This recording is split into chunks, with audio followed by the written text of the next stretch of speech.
तुम खुद देखो 40 वर्ष तक मनुष्य अपनी जिंदगी को सही जीता है। कितने साल? जम के बोलो जरा। 40 साल तक मनुष्य अपने जीवन को सही जीता है। खूब खाता, आराम से पचता, खूब डेंटिंग पेंटिंग सब चकाचक, कपड़े मपड़े सब जोरदार, रकम मकम सब पहने, खूब अच्छा लगे, क्योंकि 40 वर्ष की जिंदगी तुम्हारी है तो 40 साल तक मनुष्य अपने जीवन को सही जीता है। 40 के बाद किसकी लगी थी? जम के बोलो। गधे की। तो 40 से 60 तक मनुष्य गधे जैसा बोझा ढोता है। बच्चों को बड़ा करना है, शादी करना है, मायरा भरना है, परिवार को पालना है, तो बोझा ढो रहा है। जैसे गधा बोझा नहीं ढोता, ऐसे 60 तक बोझा ढोया। 60 के बाद उम्र किसकी लगी? कुत्ता की। जब 80 की उम्र में आता है तो कुत्ते को दरवाजे पे रखा जाता है। जब तुम्हारी 80 की उम्र होगी तो घर के लोग कुर्सी डाल के, खटिया पलंग दरवाजे के पास हॉल में बिठा देंगे, वहीं बैठे, और रोटी भी दरवाजे के पास, चाय भी दरवाजे के पास, क्योंकि कुत्ते को अंदर परमिशन नहीं है। और कोई भी मिलने आया तो वहीं से चिल्लाया, वहीं से आवाज लगा रहा, क्योंकि कुत्ते की उम्र लगी है। वहीं से अब कुत्ते के बाद में 80 के बाद 80 से 100 उल्लू की। डॉक्टर साहब क्या गई? डॉक्टर साहब मुझे रात में नींद नहीं आती। डॉक्टर साहब ने टेबलेट दे दी, नींद की गोली दे दी, डॉक्टर साहब ने इंजेक्शन लगा दिया। कितने भी अच्छे अच्छे डॉक्टर को दिखा लेना, पर 80 से 100 साल की जब उम्र होगी, डॉक्टर को क्या मालूम कि किसकी लग गई। शिव महापुराण कहती है 80 से 100 में कितनी भी दवाई खाओ, कितने भी इंजेक्शन लगवाओ, पर रात्रि को नींद नहीं आएगी। गोली खा भी लोगे तो रात के 1:30-2 बजे तक चकाचक सोएगी, 2 बजे के बाद उल्लू जैसी बैठी रहेगी।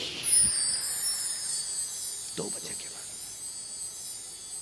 कितना भी खाओ, कितनी भी दवाई खाओ, कितने भी अच्छे डॉक्टर को दिखाओ, पर 80 से 100 में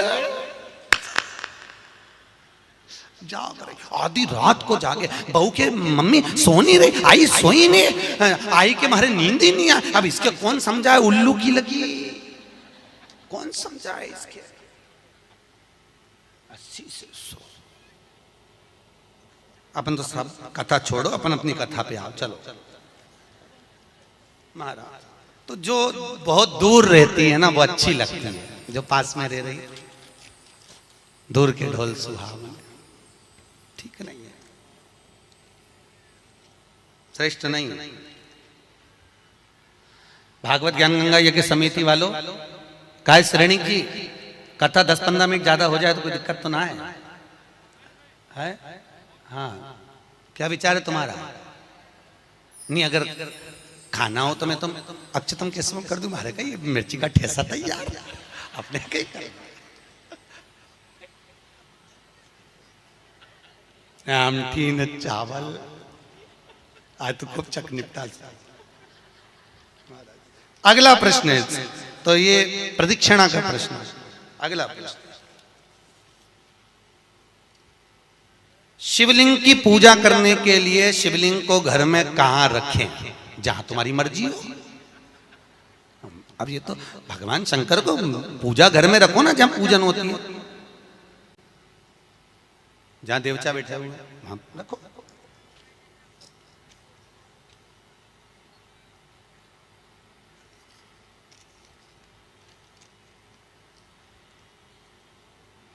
पीपल के पेड़ को सोमवती अमावस्या के दिन 108 फेरी क्यों लगाई जाती है?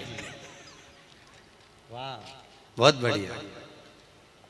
हमने तो नहीं की लगाओ, अब तुम्हारा मन है 108 लगाने का। याद रखना, पीपल के वृक्ष की परिक्रमा करने से वैभव बढ़ता है, आंवले के वृक्ष की परिक्रमा करने से लक्ष्मी बढ़ती है। याद रखिए, तुलसी की परिक्रमा करने से सौभाग्य बढ़ता है।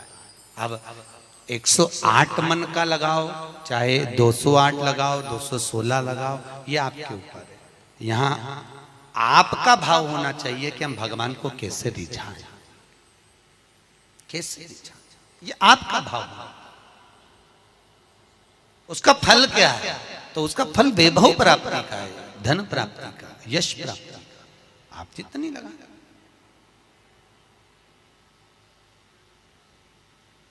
ऋषभदेव जी के पुत्र श्री भरत जी महाराज अपनी योनि से छूटे तो हिरण की योनि में गए।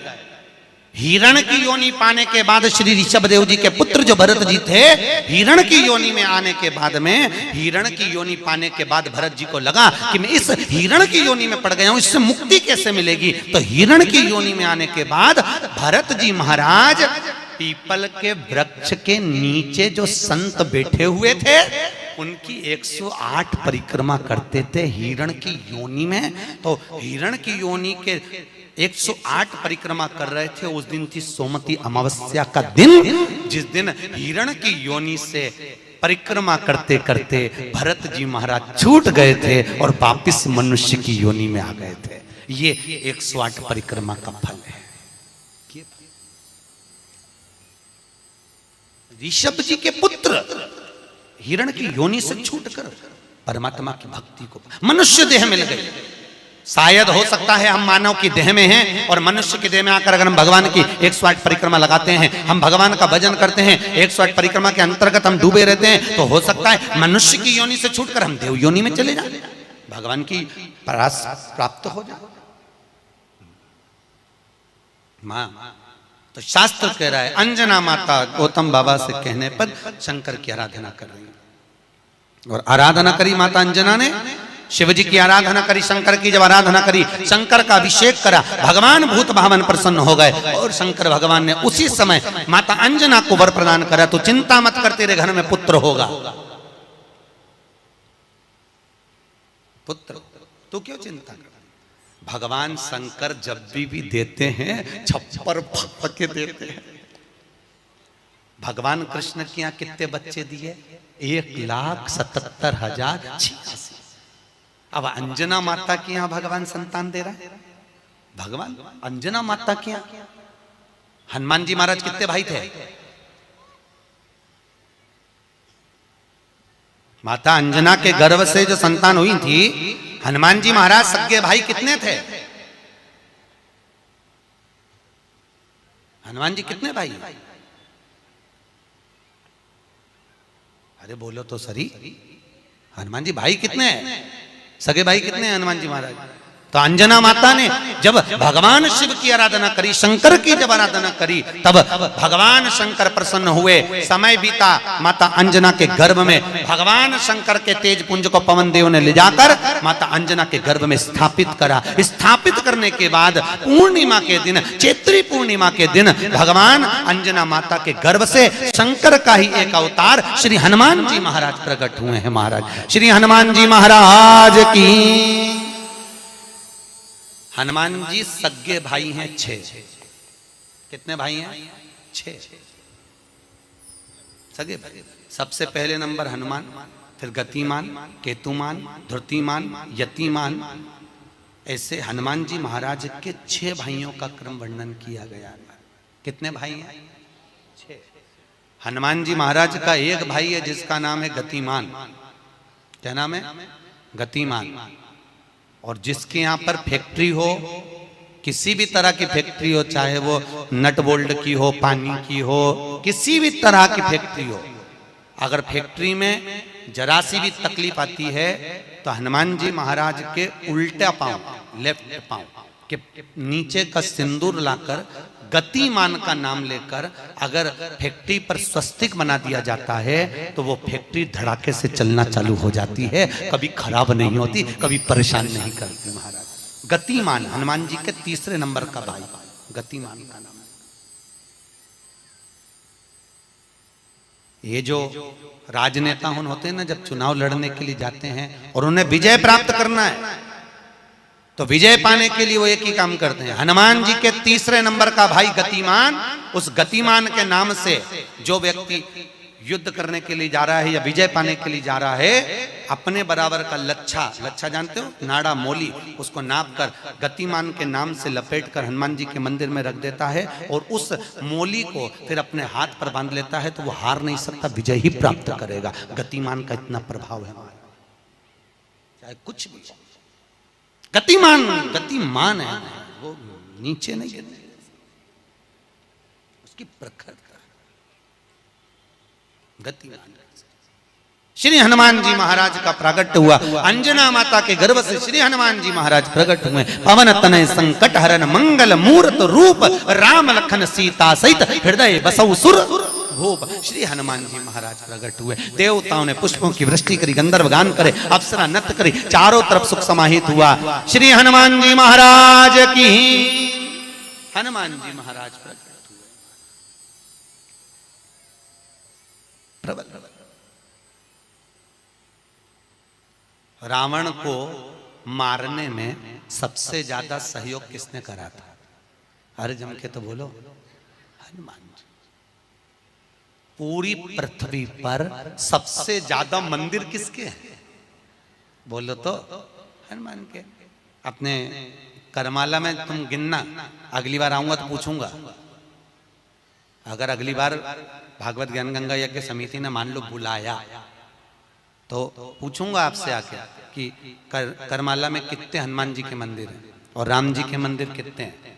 राम जी के मंदिर अगर 5 होंगे तो हनुमान जी के मंदिर 20 होंगे। हर जगह पर हनुमान मिल जाएंगे, हर जगह, कहीं पीपल के नीचे, कहीं कहीं बैठे हुए, कहीं कहीं बैठे, हनुमान ही हनुमान, ढेर सारे हनुमान। हनुमान, आखिर हनुमान जी के मंदिर ज्यादा, राम जी के मंदिर कम क्यों? नहीं तो राम के मंदिर ज्यादा होना चाहिए, हनुमान के मंदिर कम होना चाहिए, पर हनुमान के मंदिर ज्यादा इसलिए हुए क्योंकि हनुमान जी ने राम जी की इतनी सेवा करी, इतनी सेवा करी कि भारत की भूमि पर सेवा पुजा गई, इसलिए हनुमान जी के मंदिर ही मंदिर बन गए। मंदिर तुम्हारे भी बन सकते हैं अगर तुम सही से माता पिता की सेवा करो तो। मंदिर बनने में देरी नहीं लगेगी, तुम